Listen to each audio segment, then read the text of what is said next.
तो हम लोग SHM के 16th लेक्चर में हैं और इसमें क्वेश्चन डिस्कस करने जा रहे हैं 5.6 सिंगेज का। ये क्वेश्चन आप लोगों के पास है, दिया हुआ है और इस क्वेश्चन को हम लोग डिस्कस कर रहे हैं। लिखा है a block of mass m hang by means of a string which goes over pulley of mass m। ये धागा है, ये पुली है, ये ब्लॉक है, ये स्प्रिंग है और इस पुली का मास m दिया हुआ है, मोमेंट ऑफ इनर्शिया I दिया हुआ है और आपको बताना है कि find frequency of small oscillation. ये ऑसिलेट करेगा तो इसका फ्रीक्वेंसी क्या होगा ये बताना। तो SHM का क्वेश्चन हम लोग कैसे सॉल्व करते हैं, क्या तरीका आपको पता है? ऐसा क्वेश्चन पहले भी करवाए, हमको लगता है कि यही क्वेश्चन पहले करवाए हैं। नहीं, वहाँ पर ये पुली मासलेस था, शुरू में करवाए थे। अभी इसका मास भी दिया हुआ है तो ठीक है। ये इक्विलिब्रियम पोजीशन है, इस इक्विलिब्रियम पोजीशन से आप थोड़ा सा डिस्प्लेस करिए। देखिए यहाँ पर क्वेश्चन में क्या है, ये जब मासलेस पुली होगा तो ये धागा इसके ऊपर से स्लिप करेगा, लेकिन ये पुली का मास भी है और मोमेंट ऑफ इनर्शिया भी है। ये धागा इसके ऊपर से स्लिप नहीं कर रहा है, ये साफ साफ लिखा हुआ है the string does not slip relative to pulley. इसका मतलब ये हुआ कि ये धागा जब इसके ऊपर ऐसे मूव करेगा तो ये पुली भी इसके साथ रोटेट करेगा। धागा के साथ ये पुली भी क्या होगा, रोटेट करेगा। तो ये इनिशियल इक्विलिब्रियम पोजीशन है।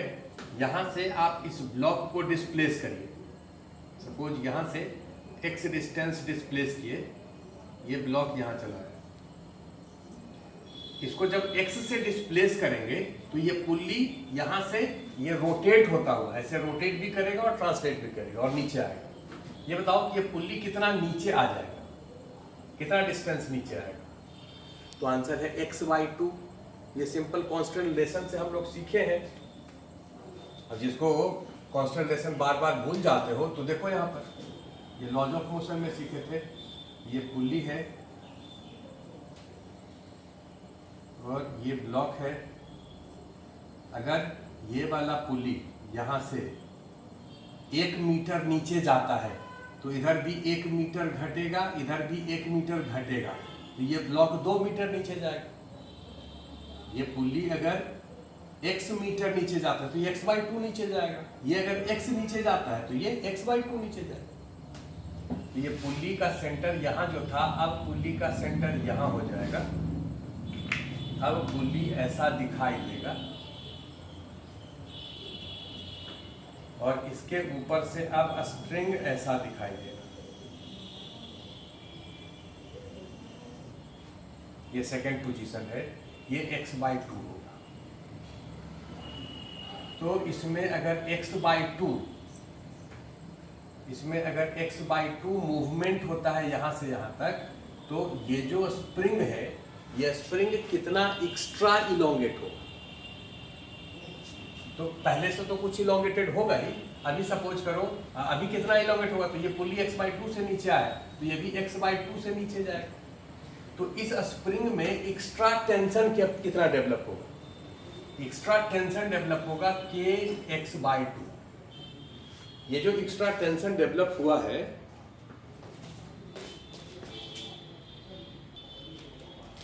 तो यहाँ पर ये डिस्टेंस x/2 से नीचे आया। अब इसका अगर एक्सेलरेशन हम a मानते हैं तो इस पुल्ली का, ये जो पुल्ली यहाँ पर है, इसका एक्सेलरेशन कितना होगा? a/2। एक्सेलरेशन a/2 होगा क्योंकि इससे आज इसका डिस्प्लेसमेंट आधा है। और इसका एंगुलर एक्सेलरेशन भी कुछ होगा क्योंकि ये रोटेट करता हुआ नीचे आ रहा है। एंगुलर एक्सेलरेशन अल्फा मान लेते हैं। और चूंकि ये जो स्ट्रिंग है इसके ऊपर स्लिप नहीं कर रहा है, इसका मतलब जब ये स्ट्रिंग इसके ऊपर स्लिप नहीं कर रहा है तो इसका जो एक्सेलरेशन होगा a/2, ये कितने के बराबर? Alpha into are. एक्सेलरेशन कितना होगा? Alpha into R. अरे भाई ये रोटेशन में बताए हैं तो या इसका एंगुलर वेलोसिटी अगर ओमेगा है और इसका लीनियर वेलोसिटी अगर v है, इसका लीनियर वेलोसिटी अगर v है, ठीक है, तो ये जो रिलेशन है a = अल्फा आर, ये रिलेशन यहाँ पर होगा ये वाले पॉइंट को समझिए कि ये ऐसा क्या हम मान सकते हैं कि ये जो पुल्ली है वो इस स्ट्रिंग पर रोल कर रहा है। ये देखो, ये स्ट्रिंग सीधा स्ट्रेट स्ट्रिंग है और ये जो पुल्ली है ये इसके ऊपर ऐसे रोल कर रहा है, क्योंकि स्लिपिंग नहीं हो रहा है। स्लिपिंग नहीं हो रहा है इसका मतलब ये पॉइंट और ये पॉइंट का वेलोसिटी सेम है, और ये स्ट्रिंग का जो पॉइंट है उसका वेलोसिटी तो जीरो है। ये स्ट्रिंग यहाँ से यहाँ तक रेस्ट तक है, तो ये जो पॉइंट है इसका भी वेलोसिटी जीरो होगा। तो अगर v वेलोसिटी से मूव कर रहा है तो वेलोसिटी v हो गया, और ओमेगा से रोटेट कर रहा है तो वेलोसिटी ओमेगा r हो गया। तो v is equal to omega r, इसको डिफरेंशिएट करेंगे तो a is equal to alpha r। इसका एक्सेलरेशन है a/2, एंगुलर एक्सेलरेशन है अल्फा, तो a/2 इक्वल टू अल्फा। अब इक्वेशन लिख रहे हैं। ये जो पुली है, इस पुली से इस तरफ जो धागा है उसमें टेंशन अलग होगा और इसमें टेंशन अलग होगा, क्योंकि अगर ये फ्रिक्शनलेस मासलेस पुली होता तब दोनों तरफ टेंशन सेम होता। तो इस तरफ टेंशन हम T मान लेते हैं, तो यहाँ से यहाँ तक टेंशन अगर T है तो इस पर टेंशन T लगेगा ऊपर, और इसमें टेंशन T1 मान लेते हैं, ये T1 है। तो इसका इक्वेशन क्या लिखेंगे?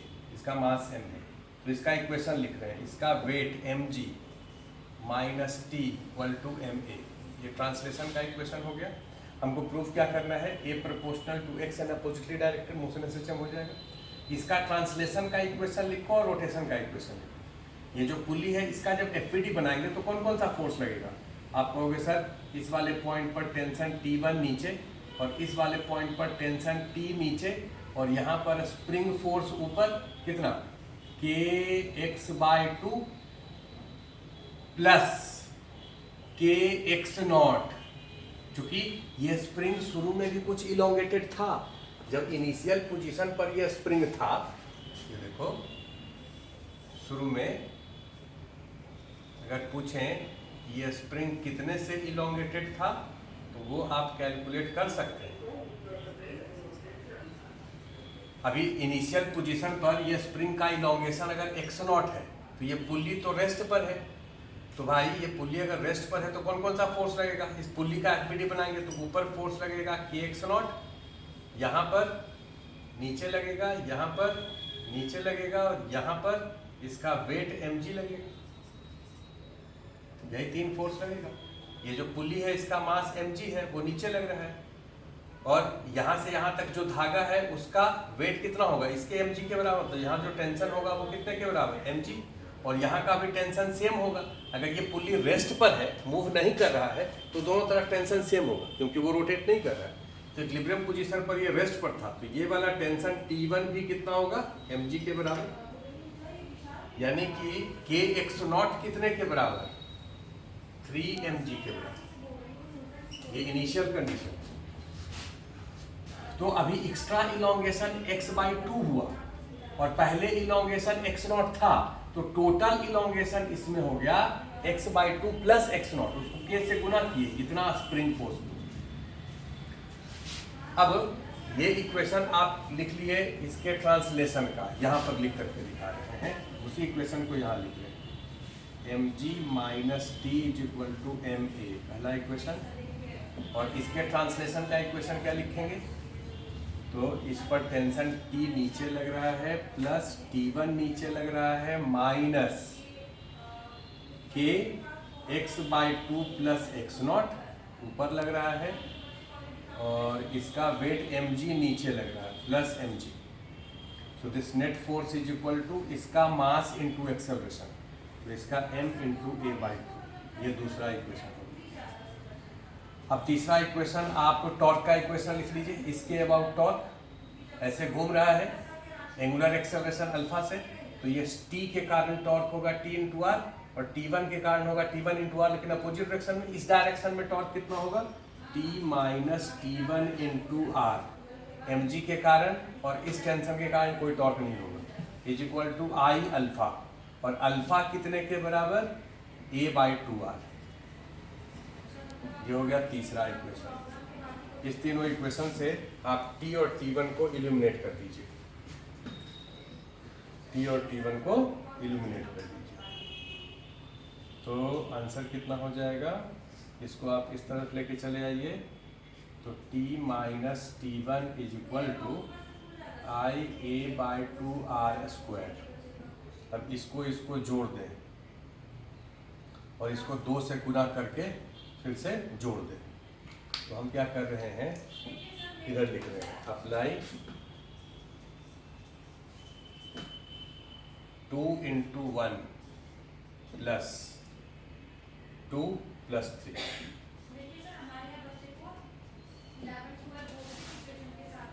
तो इसको और इसको जोड़े तो ये T1 कैंसिल हो गया ना, और यहाँ 2T हो गया, और 2 से गुना करके जोड़े हैं तो ये भी कैंसिल हो गया। तो बचेगा कितना, 2mg। इसका बच गया, यहाँ बच गया -kx/2 प्लस x0। ठीक है, ये तो खत्म हो गया, ये खत्म हो गया, ठीक लिखे हैं जी। अच्छा ये mg भी तो रहेगा ना, ये mg, तो 3mg। और राइट साइड में कितना होगा, 2ma, यहाँ हो गया plus ma/2, 2ma plus ma/2 मतलब 5/2ma प्लस IA/2R²। अब देखो ये 3mg और kx0 ये तो कैंसिल हो जाएगा इनिशियल कंडीशन से, तो -k/2 × x is equal to 5/2m plus I/2R² × a। तो एक्सेलरेशन का वैल्यू ही तो आपको निकालना था, यहाँ से एक्सेलरेशन देखिए कितना आ गया, acceleration is equal to -k/2। अब ये x के प्रोपोर्शनल अपोजिट डायरेक्शन तो आपको समझ आ ही गया, तो ओमेगा कितना हो जाएगा, हम डायरेक्ट लिख देते हैं, ओमेगा कितना हो जाएगा, k/2। अच्छा 2 और 2 तो कैंसिल हो गया, हटाओ ना इसको, यह हो जाएगा 5m प्लस I/R² का अंडर, ये ओमेगा हो जाएगा। तो फिर यहाँ से फ्रीक्वेंसी निकाल लीजिए।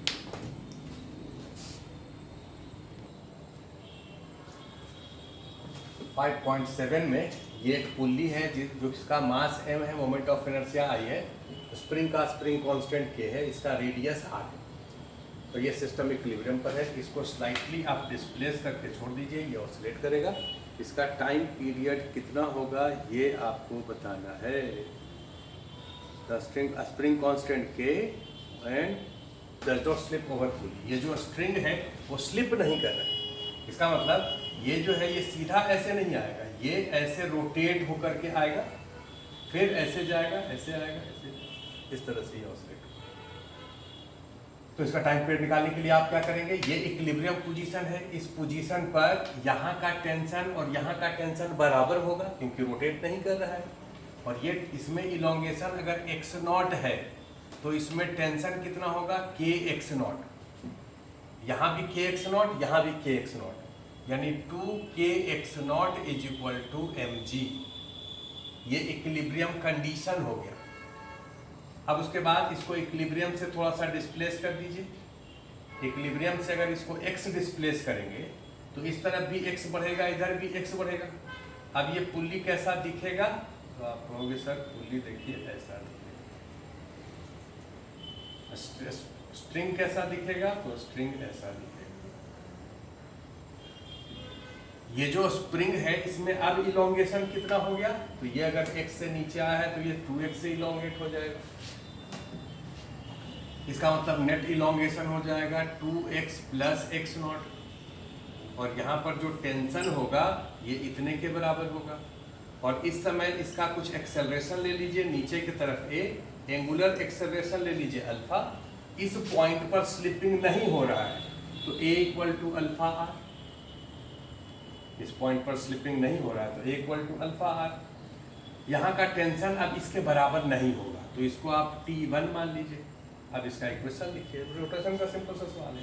बोलो, इस पर नेट फोर्स नीचे, इसका वेट mg नीचे लगेगा, minus T1 minus 2x plus x not into के इज इक्वल टू MA।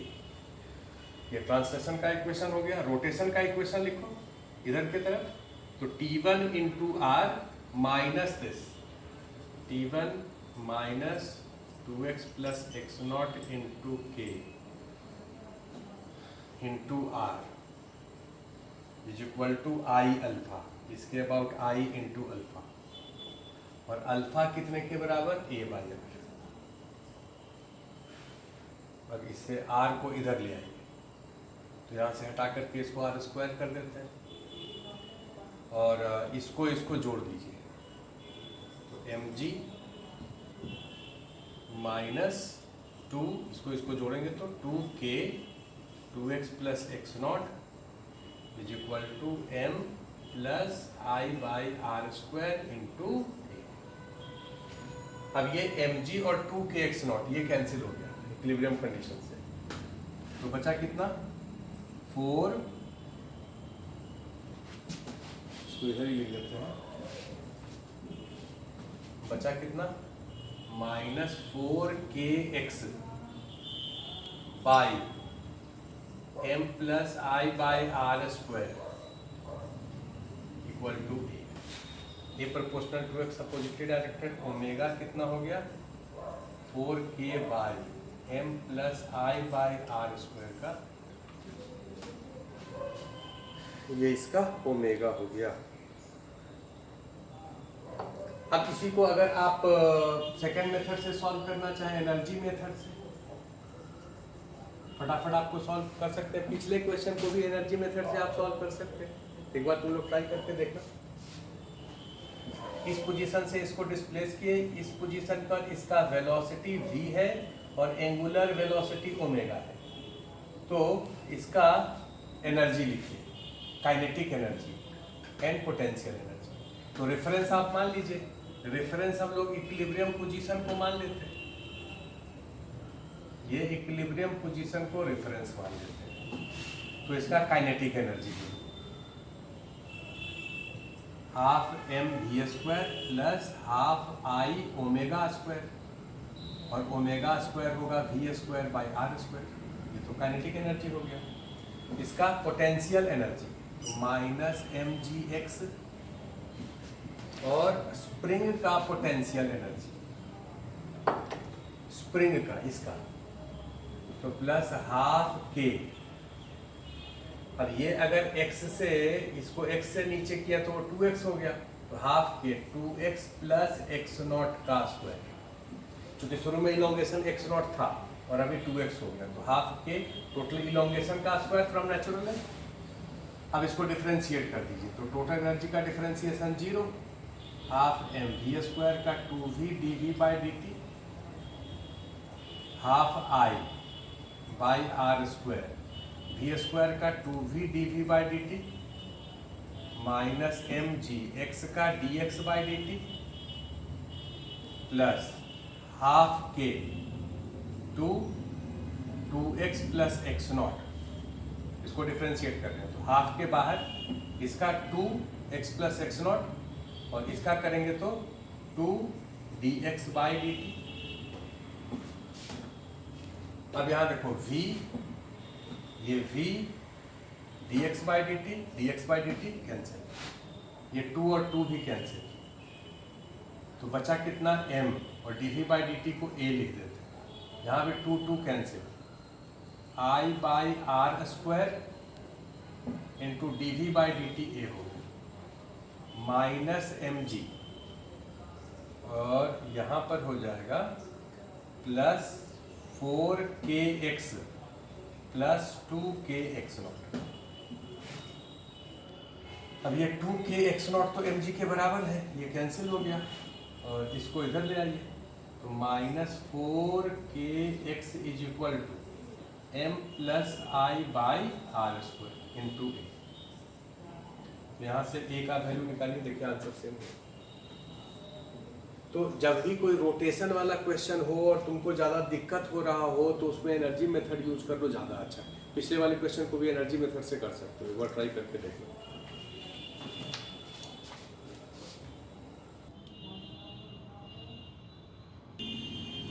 अगले क्वेश्चन पे आते हैं। इस क्वेश्चन में दिया है कि ये एक पिस्टन है जिसके अंदर एक गैस है जिसका वॉल्यूम V0 है। ये एक सिलेंडर है जिसके अंदर गैस है, वॉल्यूम V0 है। ये एक पिस्टन है, हेवी पिस्टन, जिसका मास m है और क्रॉस सेक्शनल एरिया A है। इस पिस्टन को स्लाइटली अगर नीचे करके छोड़ दें तो ये ऑसिलेट करेगा।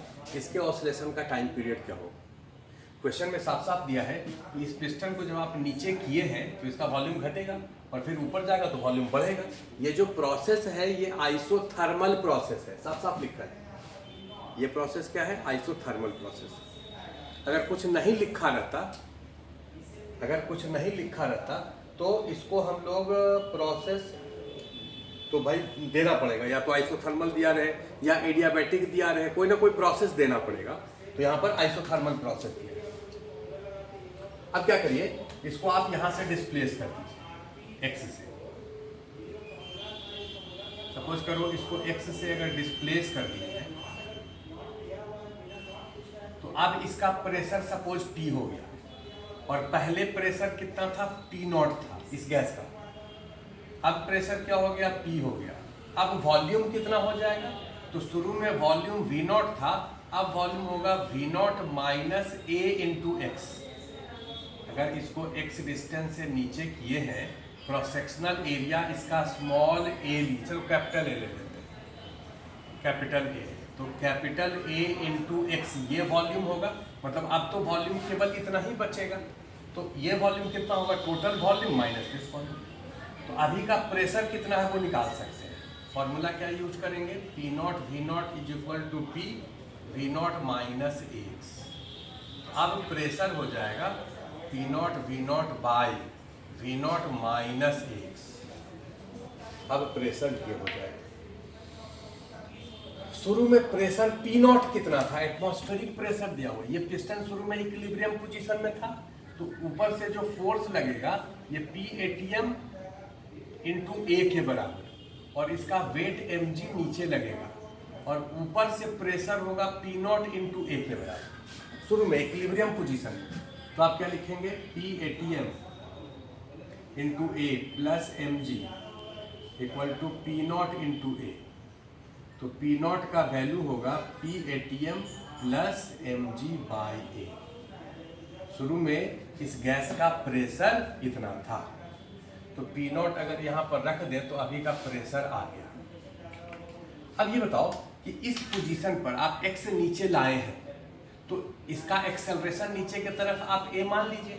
यही तो करते हैं हर केस में कि जिधर डिस्प्लेस किया उधर की तरफ एक्सेलरेशन a मान लीजिए। अब एक्सेलरेशन निकालिए। इस पोजीशन पर कौन कौन सा फोर्स लगेगा? तो कहोगे सर इसका वेट mg लगेगा, ऊपर एटमॉस्फेयर है तो एटमॉस्फेरिक प्रेशर होगा और नीचे का प्रेशर P है तो P ऊपर की तरफ लगेगा। तो नेट फोर्स नीचे की तरफ कितना होगा?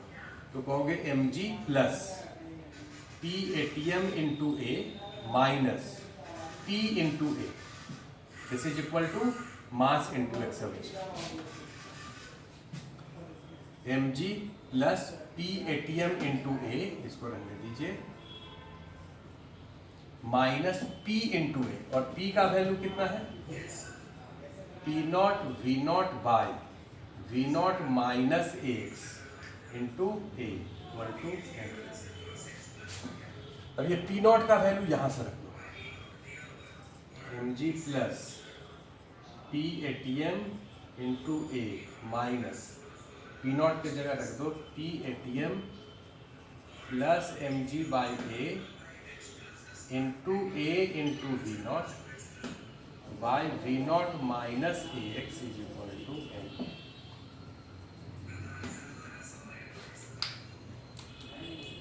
ठीक है। अब इसमें से जो कैंसिल हो रहा है उसको कैंसिल कर दीजिए। mg plus P0 A mg plus P0 A minus. अब हम लोग को इसको जरा सा रीअरेंज करो एक बार। इसमें देखो थोड़ा सा सुधार किए हैं। यहाँ पर जो P लिखे थे ना, ये P0 V0 by V0 minus x, यहाँ तक तो समझ आ गया था। यहाँ से V0 को बाहर ले लेते हैं डिनोमिनेटर से, तो इस V0 से कैंसिल हो जाएगा, बचेगा P0 by 1 minus a x by we naught, और इसको ऊपर ले जाएंगे तो पावर -1 हो जाएगा। और चूंकि x बहुत कम है, ऑसिलेशन जो है वो कम ऑसिलेशन के लिए SHM है, स्मॉल ऑसिलेशन साफ साफ लिखा है, तो स्मॉल ऑसिलेशन वैसे भी SHM स्मॉल ऑसिलेशन के लिए ही होता है, नहीं भी लिखा है तो जितना स्मॉल ऑसिलेशन होगा उतना ही परफेक्ट SHM होगा। तो अगर x का वैल्यू बहुत कम है तो 1 plus x raise to the power n का एक्सपेंशन 1 प्लस nx हम लोग कई बार यूज किए, तो ये हो जाएगा 1 प्लस ये -1 मल्टीप्लाई हो गया 1 plus a x by we naught. तो इस p का वैल्यू हो गया p naught plus p not a x by we naught. अब इस p का वैल्यू हम यहाँ पर रख देंगे, तो यहाँ पर लिखेंगे mg plus p ATM into a minus p into A, तो p इंटू ए करेंगे तो minus P not into A minus P not a square x by we not equal to M A. तो ये और ये तो cancel हो गया यहाँ से, minus P not a square by we naught into x by m is equal to acceleration proportional to displacement oppositely directed. ये ओमेगा स्क्वायर हो गया, time period 2 pi by omega m v naught by p not a square का।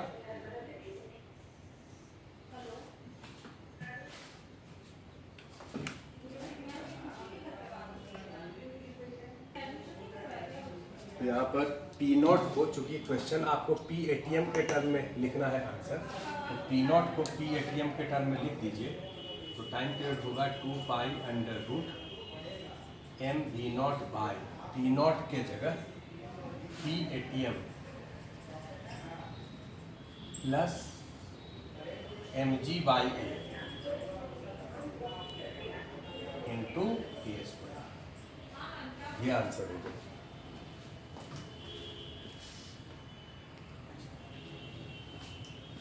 तो 5.9 में लिखा है a sphere of mass m radius r roll without slipping on a rough concave surface.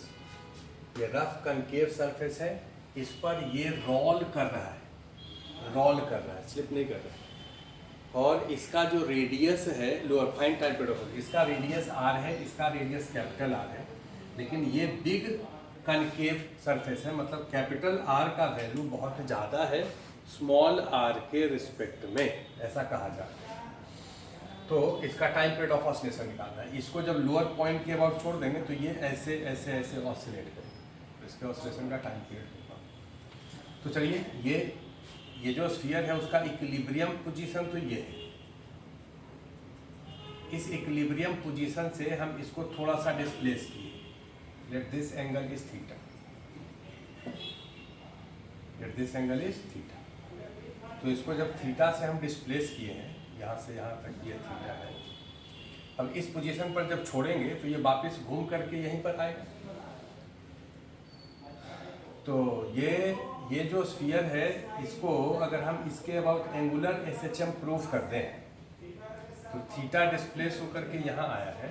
इस point पर जब ये पहुँचा तो हम क्या करते हैं, यहाँ पर एक टेंजेंट ड्रॉ करते हैं, ये टेंजेंट,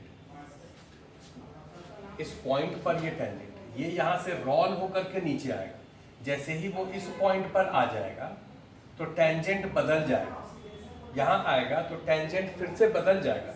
ये टेंजेंट जो है वो केवल इस पॉइंट के लिए है, और ये जो टेंजेंट है इसका अगर हॉरिजॉन्टल से एंगल पूछें, इसका इस टेंजेंट का हॉरिजॉन्टल से एंगल कितना है, ये एंगल अगर थीटा है, ये एंगल 90 है, ये 90 माइनस थीटा हो गया तो ये एंगल थीटा हो जाएगा। मतलब आप क्या ऐसा कह सकते हैं कि ये स्फीयर जो है वो इस सरफेस पर रोल कर रहा है, क्योंकि ये जो कर्व है उसका यहाँ से यहाँ तक जो बहुत छोटा सा स्मॉल सा पार्ट है उसको आप स्ट्रेट मान सकते हैं। तो ये एक स्फीयर है जो कि इस इंक्लाइन प्लेन पर रोल कर रहा है। अब अलग से तुमको हम कहें कि भाई एक इंक्लाइन प्लेन है जिसका इंक्लिनेशन हॉरिजॉन्टल से थीटा है और ये एक स्फीयर है जिसका रेडियस स्मॉल r है और ये इस पर रोल कर रहा है, तो बताओ इसका एक्सेलरेशन कितना होगा डाउन द प्लेन, इसका इधर के तरफ एक्सेलरेशन कितना होगा। तो आप कहोगे सर इसका तो आप इक्वेशन लिख दीजिए, इसका वेट mg नीचे लगेगा, नॉर्मल ऐसे लगेगा और फ्रिक्शन ऐसे लगेगा, और ये ट्रांसलेट भी करेगा और रोटेट भी करेगा। रोल कर रहा है, इस पॉइंट पर स्लिपिंग नहीं होगा। इसका मतलब ये सॉलिड स्फीयर जो है इस पॉइंट, इसको हम लोग इस पॉइंट को इंस्टेंटेनियस एक्सिस ऑफ रोटेशन कह सकते हैं। और अगर ये इंस्टेंटेनियस एक्सिस ऑफ रोटेशन है तो इसके अबाउट इसका प्योर रोटेशन होगा। तो इसका एंगुलर एक्सेलरेशन आप अल्फा मान लीजिए, तो इसके अबाउट टॉर्क इक्वेशन लिखिए। इस mg का इधर कंपोनेंट हो गया mg cos थीटा और इधर कंपोनेंट हो गया mg sin थीटा। तो इसके बाद टॉर्क तो नॉर्मल फ्रिक्शन के कारण होगा नहीं, mg cos थीटा के कारण होगा नहीं, mg sin थीटा के कारण होगा। कितना mg sin theta into small r is equal to I alpha, इसके अबाउट आई। तो इसके अबाउट आई होगा, इसके अबाउट आई, इसके अबाउट 2/5 mr² है ना, 2/5 mr² प्लस mr², आई इंटू अल्फा।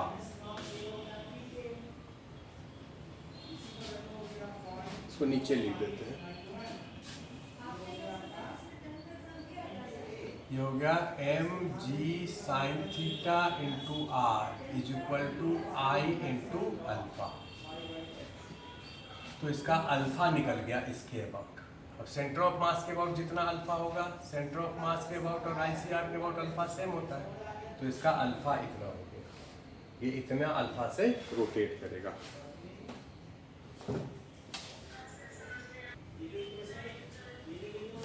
एक बात यहाँ पर और समझिए कि ये जो सॉलिड स्फीयर है वो अपने एक्सिस के अबाउट भी रोटेट करेगा, और इसका जो सेंटर है वो इस सेंटर के अबाउट भी रोटेट करेगा। तो इसका दो रोटेशनल मोशन है, एक अपने एक्सिस के अबाउट और एक इस कनकेव के सेंटर के अबाउट। अगर किसी प्लेन सरफेस पर रोटेशन होता है, रोलिंग होता है, जैसे ये जो कर्व्ड सरफेस है, ये अगर प्लेन सरफेस होता तो बॉडी का ट्रांसलेशन होता है और रोटेशन होता है। लेकिन अगर कर्व्ड सरफेस पर ये रोल कर रहा है तो बॉडी का रोटेशन होगा और फिर रोटेशन होगा।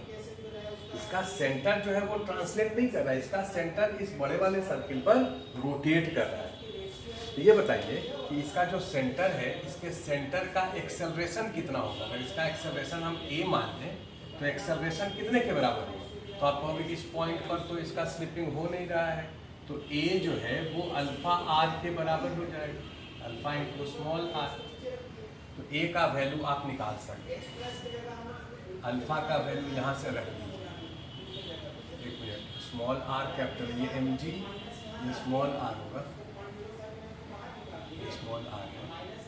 तो a का वैल्यू कितना हो गया अल्फा, अल्फा का वैल्यू हो गया mg sin theta into r, है ना, इंटू r बाई आई। और i का वैल्यू इसके अबाउट कितना होगा, इसके अबाउट ये i था ना, तो इसके अबाउट i कितना होगा। समझ आ रहा है कि नहीं। अरे ये ICR है, ICR, तो ICR के अबाउट केवल रोटेशन होता है, सेंटर ऑफ मास के अबाउट जितना अल्फा होगा इसके अबाउट भी अल्फा उतना ही होगा। तो ICR के अबाउट के मोमेंट ऑफ इनर्शिया I कितना होगा 2/5 mr² प्लस mr²। तो एक्सेलरेशन हो गया mg sin थीटा बाई, ठीक है, m को तो कैंसिल कर दो, उड़ाइए तो 2/5 प्लस 1 7/5 एक्सेलरेशन इतना। इसका एक्सेलरेशन अगर इस डायरेक्शन में पता है, इस डायरेक्शन में एक्सेलरेशन पता है, तो एंगुलर एक्सेलरेशन कितना है इसके अबाउट एंगुलर, इधर के तरफ एक्सेलरेशन a है तो इसके अबाउट एंगुलर एक्सेलरेशन अगर अल्फा डैश हम माने, अल्फा डैश, तो ये कितने के बराबर होगा भाई। सेंटर जो है वो इस सर्कल में घूम रहा है ऐसे, और इस समय सेंटर का एक्सेलरेशन इधर के तरफ है और वो एक्सेलरेशन हम निकाल चुके हैं। तो इसका एक्सेलरेशन अगर a है इधर के तरफ और यहाँ से यहाँ तक आप एक लाइन मान लीजिए जिसका लेंथ कितना है r माइनस आर, और ये एक सर्कल में घूम रहा है जिसका रेडियस है r माइनस आर। तो ये जो एक्सेलरेशन a होगा ये अल्फा डैश इंटू आर के बराबर, alpha dash into are minus r के बराबर। तो अल्फा डैश का वैल्यू हो गया alpha dash a by r minus r, मतलब 5g sine theta by 7r minus r. अब चूंकि आप इक्विलिब्रियम पोजीशन से डिस्प्लेस इधर किए थे और अल्फा इधर निकाले, अगर तुमसे पूछें कि इस डायरेक्शन में अल्फा डैश कितना होगा तो ये माइनस हो जाएगा। जिधर आप डिस्प्लेस किए उसी डायरेक्शन में अल्फा निकालिए। ये अल्फा अगर थीटा के प्रोपोर्शनल है, कब होगा? जब थीटा का वैल्यू बहुत कम होगा। तो स्मॉल ऑसिलेशन के लिए ही SHM होता है, यानी अल्फा डैश का वैल्यू कितना हो जाएगा minus 5g by 7r minus r into theta, ये ओमेगा स्क्वायर हो जाएगा। Alpha dash proportional to theta, oppositely directed. देखो बात फिर से हम एक बार बता रहे हैं, ये जो स्फीयर था यहाँ पर था, इस पोजीशन पर इक्विलिब्रियम पोजीशन था, इसको यहाँ से डिस्प्लेस किए तो इसका सेंटर यहाँ से यहाँ आ गया, ये एंगल थीटा हो गया। अब हम क्या करें कि इसका इस डायरेक्शन में एंगुलर एक्सेलरेशन कितना होगा, वो अगर थीटा के प्रोपोर्शनल है तो SHM हो जाएगा। तो इसका एंगुलर एक्सेलरेशन निकालने के लिए पहले हम इसका एक्सेलरेशन निकालें। तो हम ये माने कि ये छोटा सा पार्ट जो है वो स्ट्रेट लाइन है, इंक्लाइन सरफेस है, तो उसका एक्सेलरेशन निकाल लिए। अब इंक्लाइन सरफेस पर एक्सेलरेशन तो आप लोग जानते ही हैं, तो इसका एक्सेलरेशन इधर की तरफ निकाल लिए, तो इधर की तरफ एक्सेलरेशन उसका नेगेटिव हो जाएगा। Alpha dash is equal to acceleration into r minus r, alpha dash का वैल्यू। तो यहाँ से टाइम पीरियड का वैल्यू हो गया 2 पाई 7r minus R by 5g का 7r minus R by 5g का 100, ये टाइम पीरियड होगा। अब इसी को आप एनर्जी मेथड से भी कर सकते हैं, एक बार ट्राई करो एनर्जी मेथड से। चलिए तो हम लोग अगले क्लास में अब मिलते हैं, तब तक के लिए धन्यवाद।